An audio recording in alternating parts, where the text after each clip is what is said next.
நம்மை பெற்ற தாய்க்கு நன்றி சொல்லுங்கள். இந்த மாத சுமந்ததுக்காக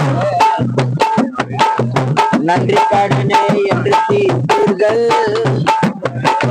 விழியை போல காத்ததற்காக நம்மை பெற்ற தாய்க்கு நன்றி சொல்லுங்கள். 10 மாதம் வைத்து சுமந்ததற்காக இறைவனிடம் கையேற்றுங்கள். அவன் இல்லை என்று சொல்லவில்லை. பொறுமையுடன் கேட்டு பாருங்கள். பொறுமையுடன் கேட்டு பாருங்கள். அவன் பொக்கிட்டத்தை